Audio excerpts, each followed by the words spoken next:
U.S. President Joe Biden is preparing to give a final foreign policy address in a few hours. He's expected to speak about the importance of alliances and how they make the U.S. stronger.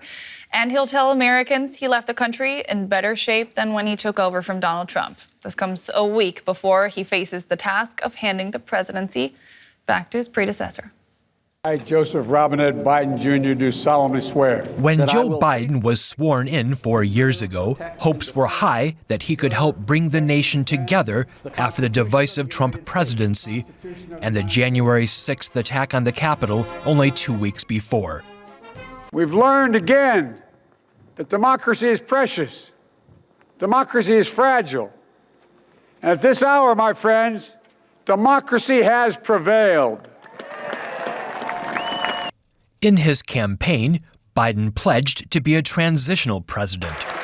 And with his years of experience in Washington as a senator and vice president, Biden stressed his ability to work across party lines.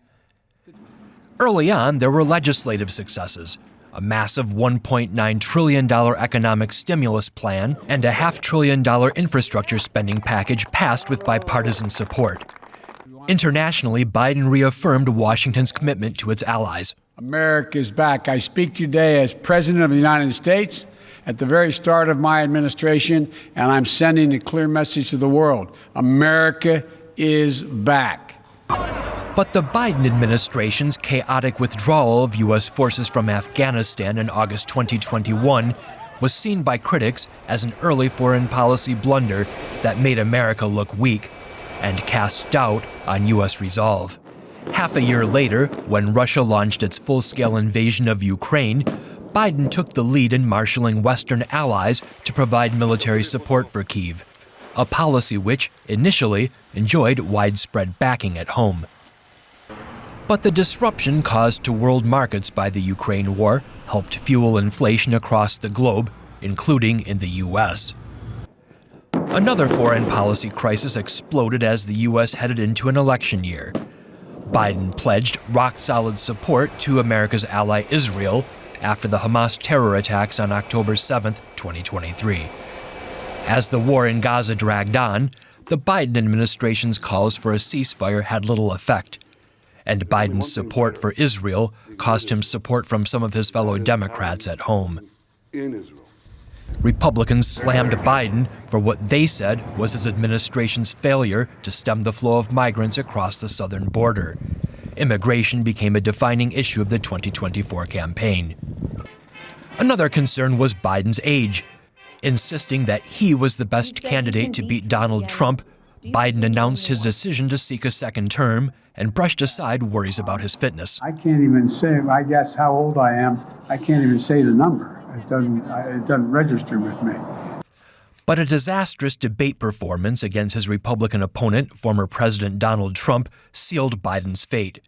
Biden was forced to pull out of the race just 4 months before the November election. Many Democrats blamed Biden at least partly for Vice President Kamala Harris's stinging loss to Trump, arguing that Biden should have bowed out sooner. His decision to pardon his son Hunter before leaving office, something Biden had previously said he wouldn't do, was criticized even by many Democrats. One of Biden's last official acts was to deliver the eulogy at the funeral of former President Jimmy Carter, a one-term president remembered as a good man, but one who left a mixed legacy both at home and abroad. NGW Chief International Editor Richard Walker joins me now. Richard, Joe Biden started his term by proclaiming that America was back. Did he deliver? That's right. America is back. Diplomacy is back was the expression that he used, actually speaking to the State Department back then 4 years ago, the same place that he's meant to be giving this speech today.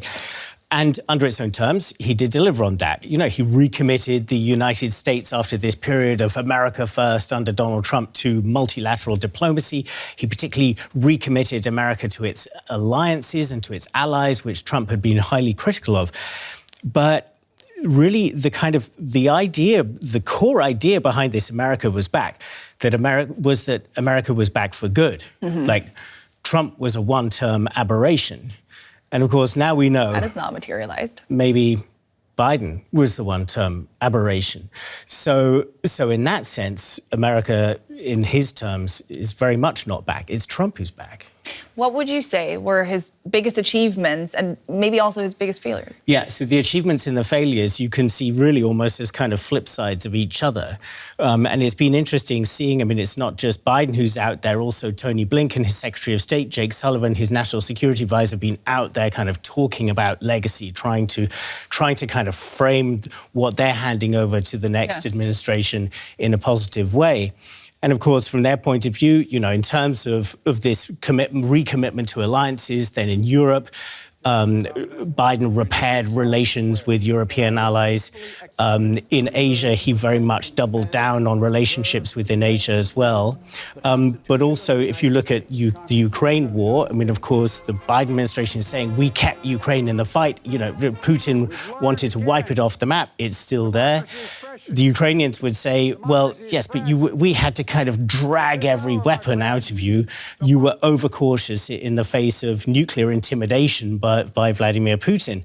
With respect to China, the Biden administration says, you know, we kind of rallied allies around a more coherent approach to China. We also clamped down on technologies that China could use in the future, so kind of tightening the screws on China. But at the same time, if you look at Taiwan, it is extremely vulnerable at the moment. China has been turning the screws there. And China has been massively expanding its navy at a time when the American shipbuilding and navy development has completely atrophied. So there's a kind of a double edge to almost everything. Yeah.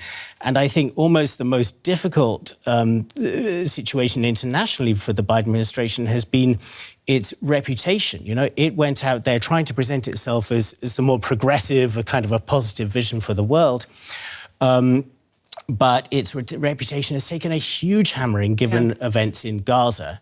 So where many countries in the world believe that the US has a double standard, taking more concern for the lives of Ukrainian civilians under the onslaught from Russia than, say, for civilians in Gaza during the war that has followed from the terrorist attacks of October 7th, 2023.